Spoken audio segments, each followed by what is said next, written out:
right, let's hit the field. All right. Just wanted to talk, that's all. Today is July 5th, and the Yankees were trying to get back in the win column against the Boston Red Sox. Nestor Cortes on the mound, Ben Rice back in the leadoff spot. My recap, your reactions coming up next. This is NYY Recaps. Welcome to Yankee Stadium. New York City. Just when they thought I was out, they pull me back, kid.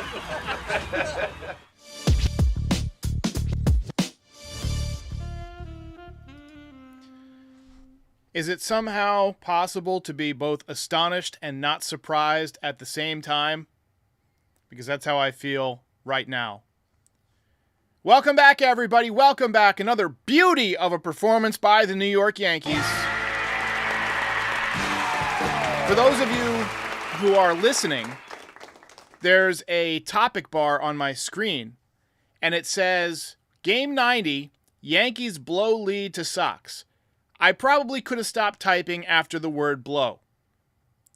One of the more gut-wrenching losses in recent memory. Not only blowing the lead late, but Judge and Verdugo going after the first pitch in extra innings as the tying run. Actually, as the winning run, both of them.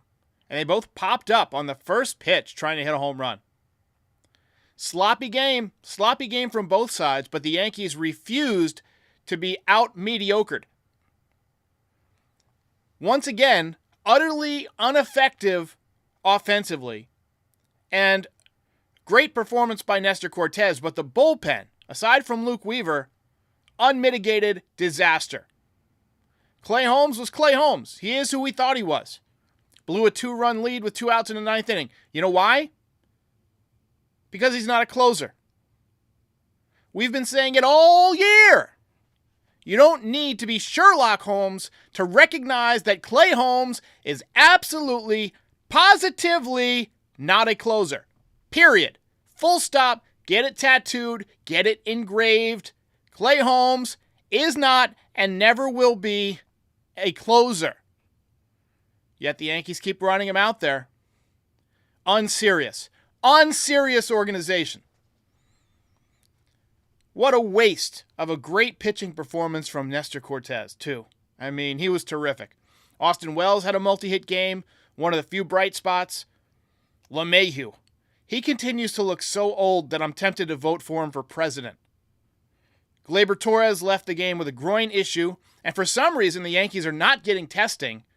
I'll talk about that in a second. Nice job by Luke Weaver tonight. Tommy Kahnle, absolutely not clutch.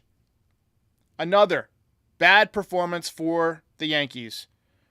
So let's talk a little bit about Nestor Cortes, because a lot of people are going to lose sight of this performance from Nestor Cortes. But he had a very good outing. Got off to a strong start, 3 really good innings, got interrupted by the rain delay.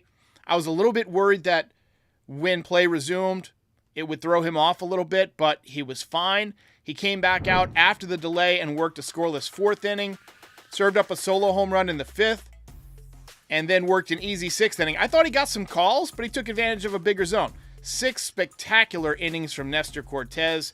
19th start of the season, ERA down to 3.41.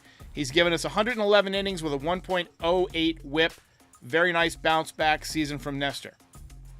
But that's pretty much all we have to say positive about tonight. Garrett Cole tomorrow needs to be the stopper. That's just how it goes. I want to talk about hustle for a second, because we've seen some issues with this team in hustle lately. You know, it's not just the name of an Adam Sandler movie on Netflix. It's a great movie, by the way, Hustle. It's a basketball movie. But it's a vital element to a winning team. Look, we might have been spoiled by Derek Jeter throughout his entire MLB career. He hustled on every single play. Every routine grounder, he was busting it. And he set the gold standard for everyone around him. Sure, there were exceptions. Robinson Cano had his moments. But Jeter's relentless determination was contagious. Fast forward to recent years, and we've got a disturbing amount of guys just not hustling anymore. You know, we had Gary Sanchez, Clint Frazier, Aaron Hicks, Gleyber Torres. These are all guys off the top of my head that I can think of that had hustle issues. Even this season, we're seeing it with Verdugo. We saw it yesterday with Trent Grisham. DJ LeMahieu didn't hustle tonight on what was an easy double play ball, or what he thought was an easy double play ball. He ended up speeding up and beating it out, but you got to hustle out of the box. How hard can that be? Anthony Volpe didn't go all out on another play where he could have scored later in the inning. I was asked on Foul Territory today, what bothers fans more, the lack of hustle or the bad pitching? For me, it's the hustle, because maybe I was spoiled by Derek Jeter. But I believe hustle should never take a play off, ever. Hustling is how you show respect to the fans who paid to watch you. Not just in the ballpark, but the fans like us on TV that are watching, that pay for the baseball package, that pay for the cable just to watch the Yankees. That's how you show that you respect us, by hustling your ass off. Joe DiMaggio used to say that he played hard every time because he didn't want a kid who was seeing him for the first time to be disappointed and think he was lazy or taking it easy. It's about showing respect for the game, for the fans, for your teammates.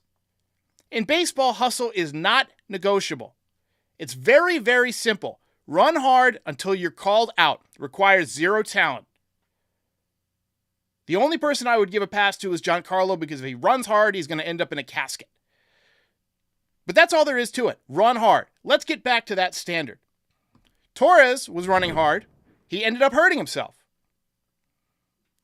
Bottom of the fourth, he was hustling out an infield hit to load the bases, crossed first base, started grimacing and walking gingerly back to the bag. Boone came out and got him.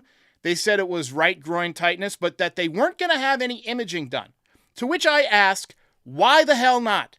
Why wouldn't you want to know everything about a guy's injury? This medical staff continues to blow my mind. I'm not in the medical field. I'm not a medical professional, right? I don't know if just getting evaluated by the team physician is enough. But I would imagine that any reasonable doctor, any reasonable person other than Dr. Nick on The Simpsons, would want to have as much data possible when trying to evaluate an injury and not just be like, how's it feel? Can you squat? Can you lift your leg up? Can you touch your toes? Whatever. Get the freaking imaging done. Groin issues can linger and they can affect performance, and his performance has been bad. If it's been bugging him for a while, it's best that he goes on the IL so we can get it taken care of, so maybe he can be a player for us if we somehow end up back in the pennant race when we're done with this nosedive that we are right in the middle of. With all of the misdiagnoses of injuries this team has had over the past few years, why wouldn't you want to get imaging? You have the capability to do it. You have the doctors on staff. You're within driving range of the best hospitals in the country that have some of the best equipment in the country. Why wouldn't you want to know every possible detail? Anyway, bad contract year for Gleyber Torres. Before we get to all of the recap stuff, we've got 8 super chats that I want to get to. Tim W. says, I submit this for your approval. New closer, Luis Heel. Maybe after he gets some rest. Not yet. Right now, he's tired. You could tell he's fatigued. I want to get him some rest. One Piece fan says, love watching the Yankees lose every day. Yeah, fuck you too. Nick Thomas says, can't wait for Boone quotes. We battle, just need a couple of more plays. We've heard it so many times, you can definitely recognize that that's exactly what he's going to say. You don't need to be Sherlock Holmes to figure that out either. And I believe you're right on the money. Lightning Monkey says, F. Gray, Fraudlock Holmes need an actual closer. 100% agree. But you got to get some leads to close out too. We need some offense. 27 Silva says, has to be a management issue. Ever since the difficult 7-6 loss to Baltimore, this team lost its spark. Boone ain't lighting a fire. Team is demoralized. Not only is the team demoralized, I'm demoralized. Shane Johnson says, more confirmation we stink. Of course, the Reds lost tonight, and the Orioles are playing the lowly Oakland Athletics, who just DFA'd the guy who's our cleanup hitter most nights, that is J.D. Davis. So Orioles are probably going to sweep that series. And the Yankees, if they don't get back into their winning ways, they're going to find themselves facing a very tough uphill battle. F. Szyminski says, this team is officially shite. Boone needs to go. Tonight. Hey, I'm a poet, and I didn't even realize I was rhyming those words. Bill, Peter Friend, with $100 dono, my man, says, I've been a fan for 40 years. The management of this organization by Cashman has caused me to grow to dislike the team. I no longer believe in the team or organization. They're pushing a diehard fan away. It's painful, and sports should be fun. They aren't. I appreciate the dono, my man. And I'm sure a lot of people here feel the exact same way. Ronnie says, zero leadership on this team. I'm sorry, but that includes the captain, regardless of him being the best player in the world. I've seen a lot of that sentiment lately. I think you need to have a better at-bat there in the 10th inning. One Piece fan says, Aaron Bum and Trashman need to go now. And Tommy Sees Cat said, he's probably going to have imaging, but they don't want the media to know the results. Never believe Cashman's word or words out of Boone's mouth. I appreciate it, guys. I appreciate it. Let's get to the recap. We got over 1,200 people in here. Let's get it going. Oh, man. Very quick, very easy first inning for Nestor Cortes. 11 pitches, capped off by a nice sliding catch by Juan Soto in right field. And for one of the rare times lately, I still had hope when the first inning was over. Another easy second inning for Cortes. Alex Verdugo, who had 3 hits yesterday, including 2 doubles, got robbed of a double in his first at-bat. But he continues to show that, he could be on the brink of coming out of his funk. I was hoping he'd get a big hit there in the 10th inning, but just was not meant to be. Another good third inning for Nestor, and then 38-minute rain delay. I wondered if they would even send him back out, but it was a short rain delay, so he was able to go back out, and he was pretty strong. When play resumed, Anthony Volpe ripped a line drive single from the number 7 hole, and then Ben Rice banged into an inning-ending double play, but it wasn't a force out. Volpe was on base, and he had a chance to score, and he wasn't running hard. He slowed up before he got to home. If he had sprinted home, or if LeMahieu had gotten into a rundown and allowed him to score, either one of those fundamental baseball plays, Yankees win this game. Full stop. Yankees would win this game if you had that extra run. You wouldn't have had extra innings. You would have had a 3-run lead going into the 9th inning. Incredibly frustrating as a fan. And I want to hear Volpe's explanation for that. I'm sorry. We love him. He's a great player. He hustles 99% of the time. He's a heads-up guy. He's a good kid. Great defensive shortstop. I want to hear an explanation. You're not a rookie anymore, bud. You're a veteran. You got to be running. 4th inning, Yankees got on the board. Soto and Judge both walked. We're going to see a lot of that this series. I mentioned that Gleyber Torres beat out the infield single. That loaded the bases. He had to leave the game. Next play should have been a double play, but the Red Sox botched it, and then Volpe walked with the bases loaded to make it 2-0. That got Tanner Houck out of the ballgame. Yankees got another run on a productive out from Trent Grisham. So 3-run inning, but nothing really spectacular in terms of being hit hard. Walks, errors, productive out. Red Sox got on the board with a solo home run in the 5th.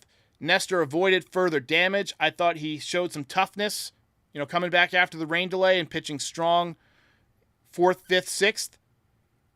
Bottom 5th, Ben Rice picked up a base hit, noteworthy because it was off a lefty. He also walked against another lefty in the 7th. So, that got me thinking, maybe, just maybe, it's not impossible for him to get on base against the pitcher just because that pitcher happens to be left-handed. Maybe we should give him some more chances and not start J.D. Davis.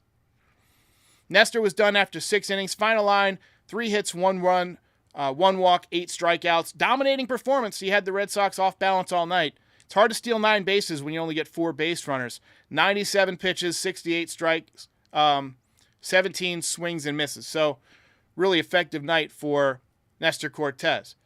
Fantastic defensive play on the mound by Luke Weaver in the 7th. I love watching pitchers make athletic plays. 8th inning wasn't so good. He worked into and out of a jam, tried to make another tough play that he got a piece of, and it allowed the runner to reach base. But if he had let it go, it would have been an easy out. Oswaldo made an error on a play at second base, and then Weaver chucked a pickoff throw into center field, but he did manage to get a couple of strikeouts to get out of it. Bottom 9, Clay Holmes was trying to pick up save number 20, and he served up a 2-run home run into Judge's chambers. Second day in a row that a ball has ended up in Judge's chambers. Tommy Kahnle came in for the 10th and immediately served up another home run to make it 5-3. Of course he did. Time to stop throwing these fucking meatballs. Ninth inning, Juan Soto singled to set Judge up as the winning run, but he popped out. Verdugo also popped out, and the Yankees lose 5-3. Mission failed. We'll get him next time. You get nothing. You lose. Good day, sir. If you ain't first, you're last. Man, and I have to say, Yankees having a lot of trouble with the Red Sox right now. The Red Sox are playing really well. They're climbing up the standings, and the Yankees are going in the opposite direction. Bill Peterfriend says, trade Soto now and replenish the minors. I can't see them doing that. I mean, if they continue to sink and you're out of it at the deadline, which I doubt they will be, then maybe.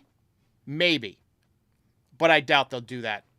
They want to win. If you trade Soto, there's very little chance you're going to re-sign him. I think they want to re-sign him. Sports fan says, sell the team. Yeah, I mean, that would be nice. Let's get one of these hedge fund guys. Got a few more super chats here. Mike Mustaine says, man, I missed the days of George coming out in public to rant. Let's take that back to the glory days. This is embarrassing. I don't think Hal has that gene. I don't think he got that gene from his dad. It's hard to grow up being angry when you're stupidly rich. Ghost of more dishes, more bitches. Oh, man. It says, Vivas is a left-handed batter and has a 400 on-base percentage. Actually use him. He's working his way up through the minor leagues. I'm interested to see if he gets a chance this year. If Gleyber Torres has to go on the IL, which it doesn't sound like if they didn't do imaging, then he would be my pick to call up. Now, he's not on the 40-man roster, but the way you can get around that is to DFA J.D. Davis, who should have never been on this team in the first place, and then you add Vivas to the roster, and then when Gleyber's ready to come back, you can just send Vivas down if you need to, if he doesn't play well. F. Saminsky says, Holmes, you could see it coming. You don't have to be Nostradamus. The guy's just not a closer. Just been trash since the first, couple weeks of the season. He had that great stretch where he was pitching every day. He was getting a save every day. But even then, I felt like he was really lucky, right? I felt like a lot of what he was, getting was luck, hard ground outs, hard shots right at people.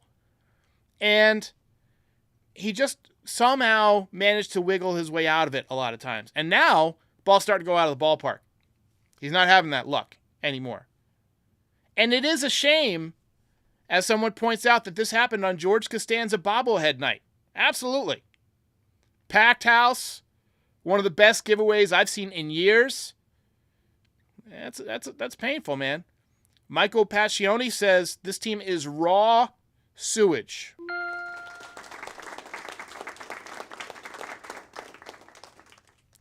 So apparently Vivas is on the 40. I thought he wasn't. Are we sure about that? I don't think he is. Okay, so multiple people were saying he is. Okay, so I had that wrong. That's my bust. I thought the whole reason of getting him was that he wasn't on the 40-man roster. Because they traded Sweeney as part of that, right? Tim W. says, the Yankees are beating everybody except the AL East. I appreciate the dono. Vivas has been playing a little bit of third base lately, so the Yankees might be trying to prepare him to take over at the third base spot. Either way, they need to get some life into this team. Right now, what they're doing is not working. It's not acceptable. We need something. We need something as a spark to get this team going. A64 says, let Costanza run the team. George is getting upset.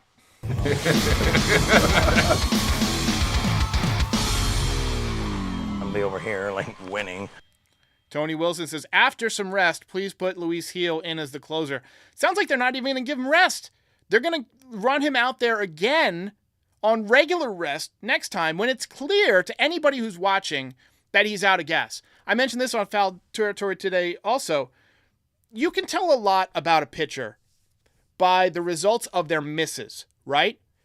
If a pitcher is missing up and arm side, it says one of two things to me, right?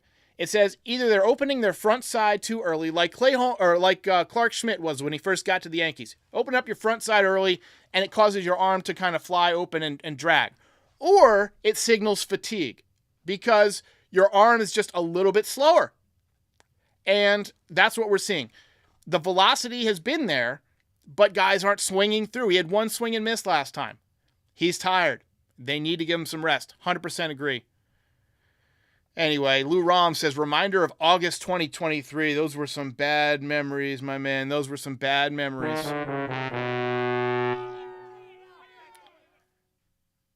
Osuji Melville says, cardiac Holmes. And tonight, unfortunately, we didn't have the paddles. So we did. All right, let's get to some final thoughts here. We've got a lot of comments tonight. A lot of people want their thoughts in. Pamela Davis says, never in my life would I have thought that I would miss Giancarlo Stanton. Look, Stanton is dangerous. He's dangerous. I contend he's not a great baseball player, right? He can't run. He can't play the outfield, but he can still hit. He can still mash. And he had a lot of big hits this year, and we definitely miss him. We definitely miss him. Lou Rom says, each season we've seen a major meltdown like this. What is going on? Could be a number of things. It could be just bad leadership. It could be too many guys are resting on their laurels, too comfortable. There's a lot of things it could be. But it's becoming too common. And the Yankees got to fix it because a lot of people are starting to get ticked off. And I'm seeing a lot of people lose the faith. And I don't blame you. It's been a tough several weeks for the Yankees. We got some real problems right now. Volpe was 1 for 3 tonight, but previous 25 games hitting 175. DJ LeMahieu is hitting 175 overall on the season with a 466 OPS. That's not sustainable. You can't keep running that out there. And he looks so old. He looks like he should be in a geriatric home. Wells, I think, is starting to get it going. Grisham, occasionally gets the big hit. Plays a decent center field, but I'd much rather have somebody who could hit out there right now. Torres, sounds like he could be out for a little bit. We'll see. We'll see what shakes out with the non-imaging of the groin. But anyway, ladies and gentlemen, over 1,400 in the chat. I want to remind you to like and subscribe. We're here after pretty much every game. We're on a mission to get to 50,000. We just became the third Yankees channel and second Yankees podcast to cross the 40,000 plateau. There's a lot of great people in this community with great opinions. And my job here is to try and elevate the voice of the fans, give people a spot to vent their frustrations, but also celebrate when we win, celebrate the good times, and, misery loves company in the bad times. So join the community, hit like, hit subscribe so that other people can find the channel. We do voicemails after most games in the morning. So tomorrow morning we'll do a voicemail where I play all the people who are pissed off about today's game. And we do that most days. Not every day, but I'd say about 6 days out of the week. So if you like what you saw, subscribe. Check out the shop. We sell merch, NYYRecaps.shop. You can get this t-shirt. It's a Juan Soto t-shirt. We got all sorts of stuff. We got this. This is a cool mug right here. This is a Aaron Judge home run swing logo mug. I know you guys aren't in the mood to support Aaron Judge right now after he popped up, but it would help support me. So hopefully you guys check it out. I'll be back tomorrow after the game and with a voicemail in the morning. Until then, have a pleasant evening. Hey everybody, we are on a mission for 50,000 subscribers on this channel by the end of the season. When we get there, we're going to give away some cool prizes. We're going to give away an official Yankees pinstripe jersey of your choice, 4 tickets to a Yankees game, plus some NYY Recaps merch. It takes 1 click and it's free. So if you watch every video, double check that you are subscribed. If you love the podcast, subscribe. Heck, even if you hate the podcast, hate me, hate the Yankees, hate my cat, who cares? Subscribe anyway so somebody can win these prizes. And we'll see you next time. Ball game over.